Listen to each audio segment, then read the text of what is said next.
Welcome to Abuja File, your essential guide to the latest developments in Nigeria's political and administrative landscape. We provide comprehensive coverage and insightful analysis of the key decisions and events shaping the nation's capital. I am Vina Peters.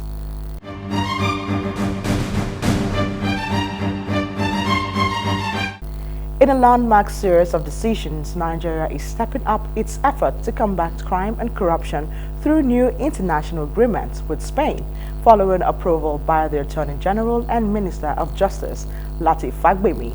This move promises to strengthen cooperation in investigation, prosecution, and post-conviction processes while facilitating cross-border legal assistance.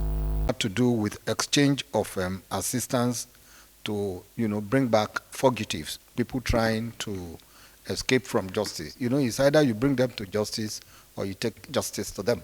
So either way, this second aspect of the mutual legal assistance has been ratified. The third in the series has to do with after conviction, what do we do? Some will say, okay, if you have any convict overseas, especially with the country that you have this agreement with, can you bring the person back home to come and serve his sentence here? The same thing goes to the country with which we have agreement with, in this case, Spain. So we have an agreement that either way, we can exchange a person's sentence to either serve their sentence here or there, depending on the request. So this has significantly shown that there is no hiding place for any criminal.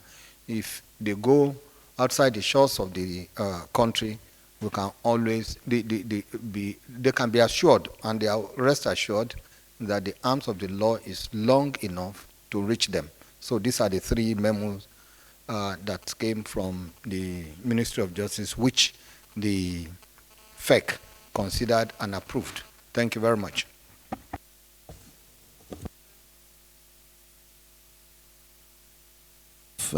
Of justice. I know that you would also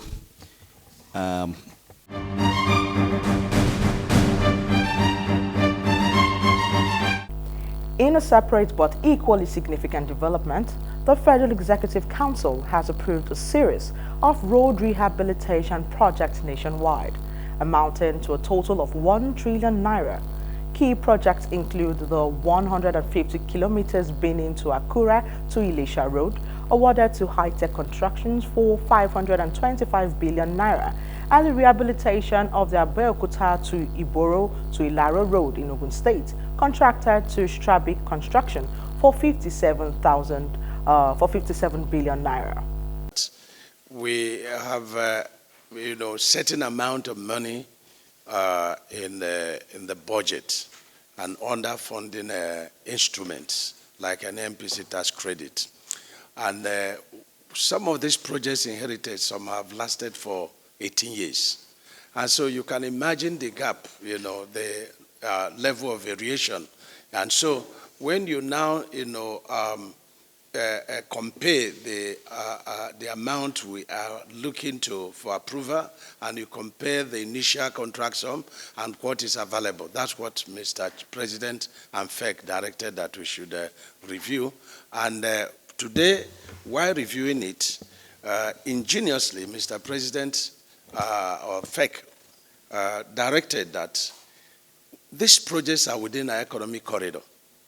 And so it is better to dialogue with some of the major contractors and ask them to come up with all their projects within this economic corridor, and so that they can go ahead to construct it as awarded, and then we agree on funding mechanism. That's very ingenious of Mr. President, just like the NMPC thing, where you buy crude in Naira, you say in Naira. So it's ingenious, and that's why each time I speak, I say this is a divine president, and the administration is divine. And I don't think there is any power, since God, ordained it, that can bring down this administration. So it wasn't a query. The relationship is still there and very cordial. Thank you.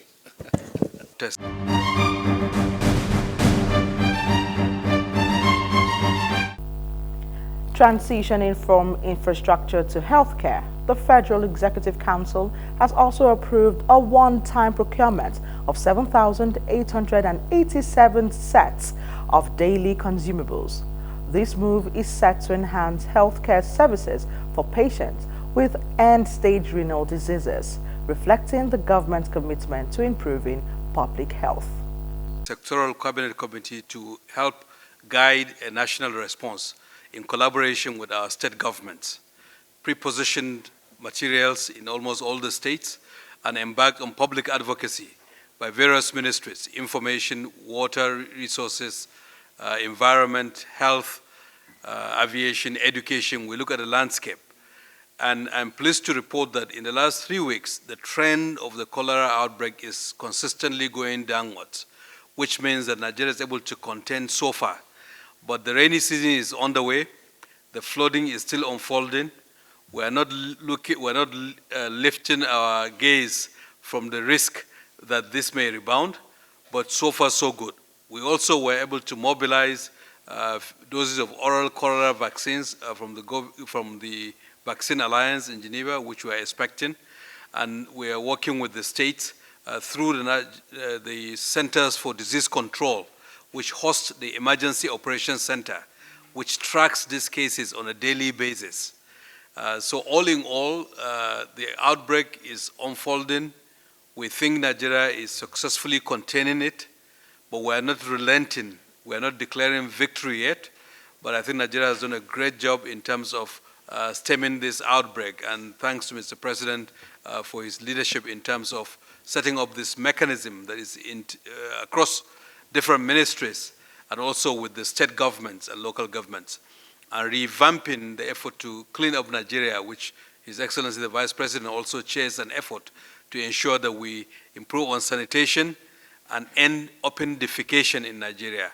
Because cholera is not just a biomedical issue, it's also a product of practices like open defecation, which is prevalent in still many parts of our country.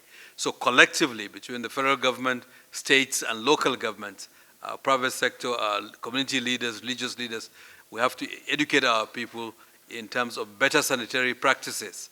And by doing so, I believe that we'll not only contain this one, but also in the future prevent other diseases that can spread due to poor sanitation.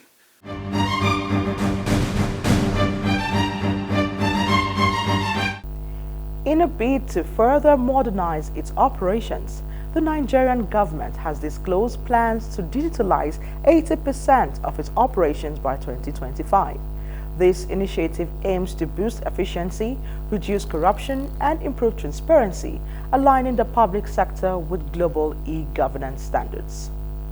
We had in place for the digitalization of the entire state process. And we're using the Office of the Vice President as our pilot. Let me openly confess to you also that we actually had a challenge that created a setback. Otherwise, by now we'll have come far beyond here. You may not believe to hear this. We have not received a dime since the beginning of the year on any capital allocation in the State House. Up till I'm talking now. So all we are doing is to struggle to do all we can do. It's not peculiar to State House only, so let's me not say it as if they are punishing State House. They have not released a dime from the capital to any agency, and this is why we have been having serious setback. Nevertheless, even mobilization for the contractor is yet to be paid. It is that bad. But nonetheless, we have successfully, bought the multimedia for the banquet hall. Because we have been hiring all this while, but now we have our own multimedia position there. If we have gone a step further, sir, to acquire, but how many computers we have now? 500. We already have 500 pieces of all the one desktop like this, the latest one, and it's manufactured, configured for state-of use. And it's already in the store, and I will invite you as soon as we are out of here to come and cite them. The servers, the scanners, all of them are there. But we cannot continue to use what we are here to pay for. because should anything happen, they can sue us to court, and it will become a legal issue. So this is one major thing that is delaying the digitalization process. Having said that, we put this place also in order, Your Excellency, to position our people for training. Instead of hiring a place, now we have our own desktop and we have our own training center. There is nothing we want to look for elsewhere that is not on this system we are having. So that we'll be having this training periodically. Remember that in the course of being in NIA, I did promise that we'll be doing this hands-on training in groups on daily basis to get everybody acquainted to it. We are at the point of installation of this. As soon as we get paid, we sweep into action to commence the installation. So what we are training, we are being trained here, you find yourself implementing it on ground in the office. Hopefully, from the feedback I get within the next 1 month, they should have paid the contractor and the installation will have been done and will be good to go. Even when you walk through I think our veranda in the state house, you notice where they display Mr. President's pictures. We are going to remove those ones and put it digitalized so that the pictures are just rolling and they are rolling and it will be live. As you attend any program, the VP, all of them, they will be seeing it live there. So those in the office will be in touch with whatever is going on the field. I just want to appeal to you as my own form of opening remark. Don't be left behind. Do you hear what I just said? Don't be left behind. Which year did you finish university? 2011. If you have not improved yourself then, you'll be useless now. Am I correct? Totally useless. And I graduated about 35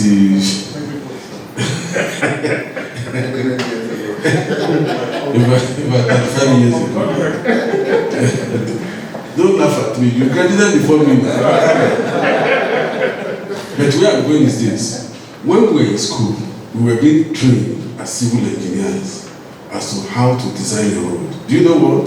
There used to be ranging pole that somebody will hold like this standing. Somebody will carry one covered theodolite and be looking like a camera, isn't it? Somebody will carry, a leveling staff where you read letters E and all that. And they be going from one place to the other through the bush carrying cutlass. Nobody does that again. So if I had not improved myself, and I still carry the mentality that I will be doing field work that way, I will be too useless in engineering now. In those days, to design a road of about 20 kilometers, it will take you about an average of, no matter how fast you are, 12 calendar months. Because of the field work you do and all that. But today, right on this system, put computer-aided design, put the application there. You will locate the coordinate, you will locate the town, you will get the spotter, you will get the contour, you will get your profile, you can finish everything in a matter of hours and the drawing is out. So if I want to do design now, number one, it becomes cheaper for you to do. Isn't it? Because there is no field work to do. It becomes faster. If I want to now walk by the pace of the yesteryears, I will be useless. So please, I beg of you, the younger generations are pursuing you. They are running after you. They are running to see how they can dislodge you. Pay attention to this training. Get it very well because Vice President will not wait for you. I mean, will he wait? He won't wait for me. He wants result. So please, this is an opportunity to prove ourselves, and I believe we are good enough. Are we? Please, are we? Yes. We are good enough. We are capable. You won't remain there forever. A generation is being recruited to understudy you guys also. So please, I just appeal to all of us to put in our best, understand these processes. There is no shame in it. Even me, when it is my turn, I will sit in class like this with you. Even though I have known quite a few things, it's just a few things, elementary things, I will still sit in class with you to learn like you. So that I also will not be caught out. It's like a moving train now. You don't comply, you are left behind. well. So I appeal to you to please pay attention. Put in your best. What you don't understand, ask. If you are confused, feel free to ask. If you have shortcoming, come back for extra lesson, or get your laptop to, even if it's your personal laptop, learn from it. Shall be well. Thank you very much. I want to look at something there and welcome you to come and declare this training open. We'll be having it every day for the rest of the week. Thank you, sir. Thank you very much for the panel, because I want to give him a lot of the credit for getting to the point we have gotten. When I came in, when we came in newly, one of my first issues was the sight of Ghana must go back flowing out of the registry of my way to the office. And it reminded me of our committee room in the Senate. I deputized the Public Accounts Committee, where we tasked MDAs to come and explain their audit queries and bring documents. And anytime we ask them to bring documents, there are about 24 members. And we say bring 24 copies, and some of them are in 2,000-3,000 pages. So you see them with a truck dragging Ghana must go upstairs. And I told my chairman one day, you know, Ghana must go in Nigeria is associated with one thing. So maybe we need to start opening this thing like the cycles. So people see that there's no money they're bringing. And we were surrounded by mountains of paper. So we have to do something about it. And, you know, he tasked me with the responsibility. And I think barely within 3-4 months, the Senate President, who has been a chairman of public accounts for so long, agreed, and we digitized the system to the point where all we need to do is to forward a flash drive for everybody to whatever. And some of our members, because there's no way everybody here will be on the same level of digital compliance. You know, some of our members who are not digital were forced to comply. Otherwise, they now held back from coming to the meetings because you have a screen in front of you. Anything you want, you access it from there. So sometimes compliance has to be forced. You know, if we wait for everybody to be ready, we'll never be able to do it. And you know, I came in, we had several meetings. I remember the first Palm Sec Tijani, the director.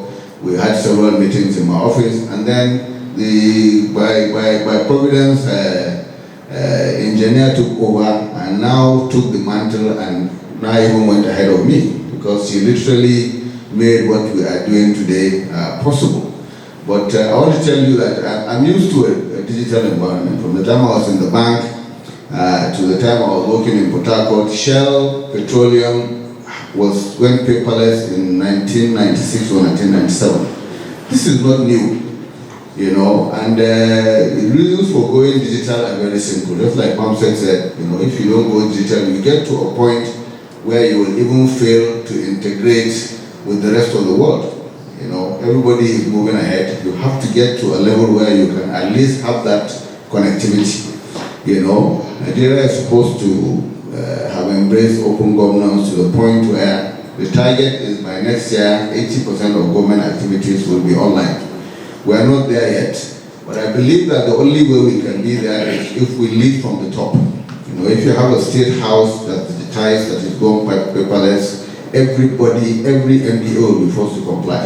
If we have a situation where you are forced to present your requests and your responses in a digital format, everybody will be forced to comply. Surprisingly, the judiciary is almost at the forefront of digitization now. And this simply happened because several years ago, the Supreme Court said they don't want paper processes from lawyers anymore. Simple case in Supreme Court. By the time a case goes to the Supreme Court, the backlog of papers from High Court, Federal High Court, Court of Appeal will also require a trailer load to bring. And they said, you know, everybody get an email, you know, we certify that, and then you send us a digital process. So every single lawyer that wants a case in the school will be forced to comply. And every respondent will also be forced to comply. So by that simple act of saying, let us draw the line, you know, the judiciary is literally in front of the executive and the legislature when it comes to digitalization. And by embracing this at the highest level, which is the State House, I can assure you that what this process will be doing to our e-governance program is probably something that has not been done in the last 10 or 15 years. So I want you to take this thing very seriously. You know, the PAMSEC is serious, the ICT department is serious. Yes, there are issues around transitioning, you know, before you now go paperless. But these are all things that we are not going to say by next week everybody should adopt. This is what the training is here for. We'll start from this level, get to a stage, so we'll transition you in a way that also goes with your own pace. But certainly we need to have a deadline where we tell ourselves that at this point in time, you know, we don't want to see paper flying around. We will not eliminate paper 100%, obviously. But you know, we get to a point where, even for the sake of our security, one of the issues that accelerated this process was the rampant leakages we're having all over the place. Sensitive government documents are being circulated on social media. And the thing about digitization is, you know, contrary to what people think, it actually adds to the security level. It brings traceability to digital documents, and it has a situation where you can have layers and layers of access. Not everybody will have access to this sensitive document. And where they leak, the chances of you tracing where they came from are very, very high. What I will call on you is that you have to be very, very vigilant, because by the time we go live, you know, you can't, I'm sure you'll learn about password protection and all that. You know, you are responsible for any lapses that can be traced directly to you. So we have to be very, very careful. But all in all, I think we're moving to a more secure environment. We're moving to a more productive environment. We'll eventually get to a stage. We're taking it in stages. You get to say, well, like Pamsa said, you can work from anywhere in the world. You know, you can treat documents. So it makes life easy for everybody. One of our main jobs, really, especially at the level of the presidency, is to create more time for our principals. And the only way to create more time, you know, is imagine the amount of approvals and documents that the president sees on a single day. It's like a pyramid turned upside down. Every MDA, everybody, legislation is channeled through that route to go to one single human being. And we are all here, all of us are here essentially to support these people to deliver on their promises. And how do you do that? Take out most of the drudgery from the work. And that can only be done, I think, in a digital environment. So thank you very much, Director ICT, for making this possible. I know you have been working very, very hard behind the scenes. The Permanent Secretary for giving us the absolute support. Even without financing, he has somehow found a way to ensure that we have come so far within this process within a very, very short time.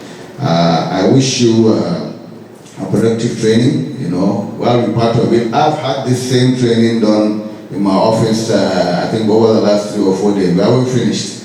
But like Chris said, every one of us is like a blank sheet, you know. Without this training, no matter how computer literate you are, you know, we are talking about a particular software that we are using for our database and digitization. And we have to be very, very comfortable with that particular software. And eventually it will go all the way to the top. So I wish you a productive session. And with this, I declare this training session over.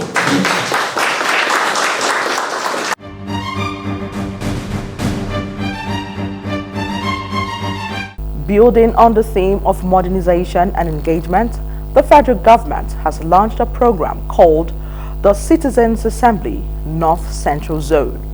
This initiative seeks to promote national cohesion through strategic quarterly engagement with citizens, addressing the concerning gap between the federal government and local communities in Nigeria. To bridge this gap and key into the Mr. President Renewed Hope agenda to improve governance by promoting national cohesion through strategic engagement with citizens by initiating and implementing quarterly citizens and stakeholders engagement section to communicate government activities and serve as a feedback mechanism. My office initiated the Citizen Assembly for the North Central region. The Citizen Assembly was created to collectively tackle community problems and foster an inclusive society where every voice is heard.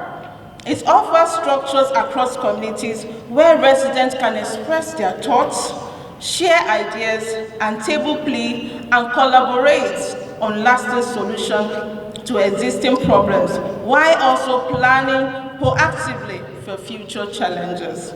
The Citizens Assembly provides a tremendous opportunity for citizens to engage, dialogue, collaborate, and peaceful resolution with government officials.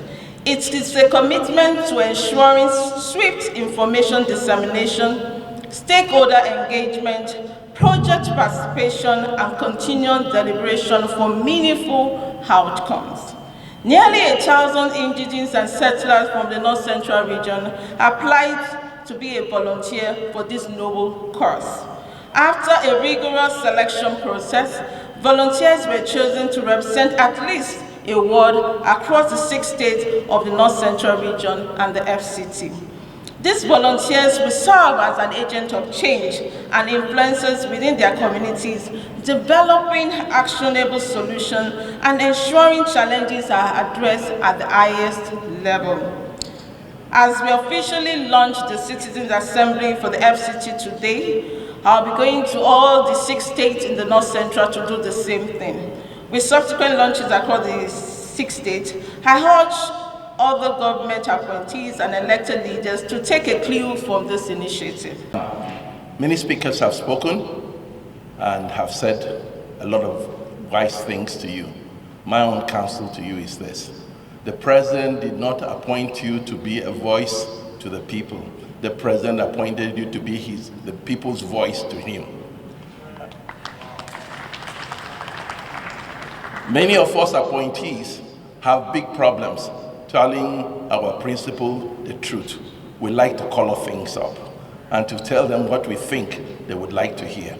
But I encourage you, having worked with Mr. President previously as the Deputy National Campaign Secretary of the Presidential Campaign Council, he's a listening president. Do not be afraid to tell him the truth. Having said that, let me read from what... It is the same thing for the Constitution of Nigeria. We, the people, the biggest arm of government, the biggest strength of our nation, the biggest resource of our country, it's not the oils of the Niger Delta or the granite empires of the North. It is we, the people of the Federal Republic of Nigeria. And as such, citizenship engagement, people's engagement is critical to the success of our administration. It goes beyond voting and participation in election. It's about ensuring that local communities feel the impact of their government and that government effectively invests in our community.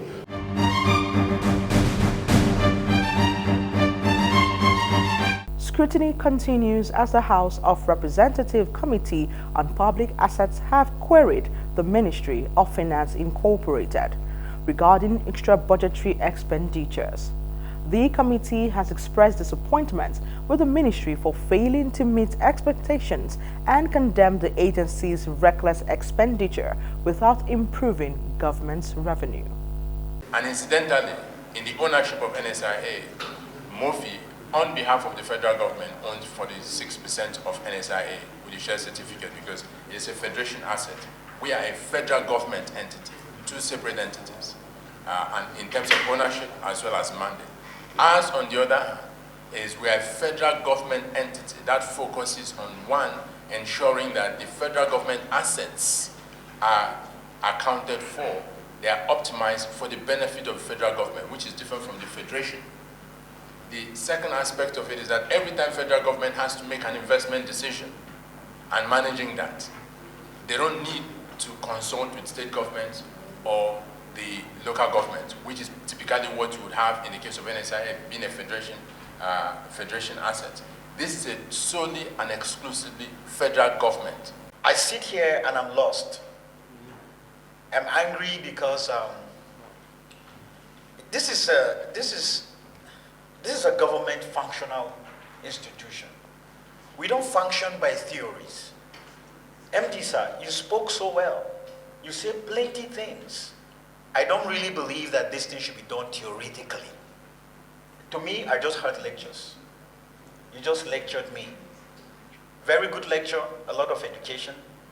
But I need documents to refer to. I've made to understand that you were on notice to present your update, what you have done so far, what you have achieved so far as an agency. You don't come with verbal things, you don't come and be talking. You give me documents. If you give us documents, we make reference to all these things we're talking about. These questions being skipped would have been answered. So far, Murphy has just wasted the time of Nigerians, taxpayers' money, time, today. And we must not allow that to happen again. I was listening to the radio this morning when they were talking of the legal disposal of some real estates belonging to NNPC, where you own 50% of the shares. We want to know whether you are the one selling those assets. Nigerians would like to know. We'd like you to give us a list of these assets, home and abroad. List of these assets, home and abroad. Improvement that you have made thereupon, and how it has helped our GDP. It's quite unfortunate that members who are supposed to be on recess are doing everything humanly possible to see that this country runs.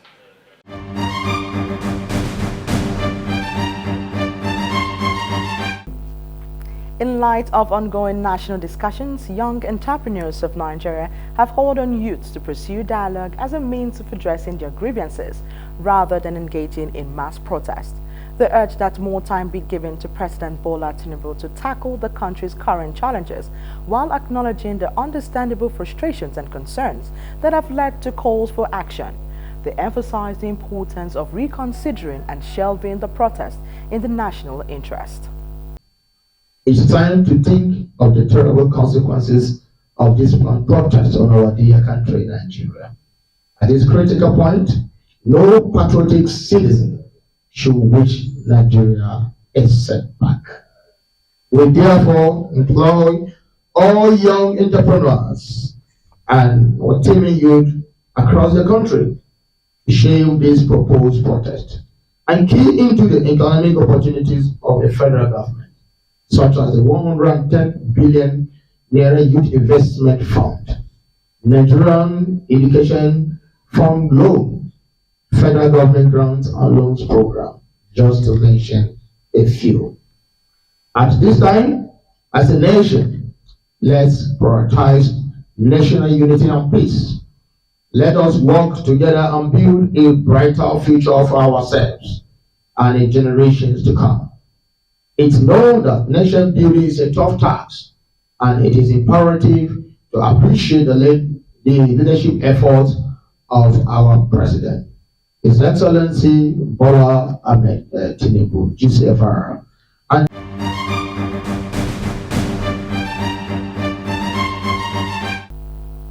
in a related development, the National Youth Council of Nigeria has issued a 72-hour ultimatum to the federal government demanding dialogue with youth representatives from across the country. This ultimatum aims to prevent a nationwide protest scheduled for August 1, 2024, and calls for a meeting between the youth delegation and the National Scrutiny Advisor to discuss strategies for elevating the high cost of living in Nigeria. We just made our position known to the President of the Federal Republic of Nigeria, and I would believe that these 72 hours, the President will listen to our cry, our call, our demand. Then we can know what the next step we can follow as the National Youth Council of Nigeria. But we have done what they call wider consultations. We have reached the nooks and crannies of our organizations, from the national to zonal to local government and to 36 states, and even to 104 organizations. And these are the things they are all complaining that, Mr. President, before you come back to us to sweep our sword or to back out for any intent protest, please communicate to the president our requests, our position. These are things we feel that it is very, very important for the president to know that these are the things that we are passing through. And we have done that today, and we know that we still have time. 72 hours is time for us to even achieve. And that's our program for today. Let's not forget that as Nigeria forges ahead with strategic international partnerships, ambitious infrastructure projects, and advancements in healthcare and digital governance, the nation's journey towards modernization and efficiency is becoming increasingly evident. However, challenges persist, from financial scrutiny to youth demands for change.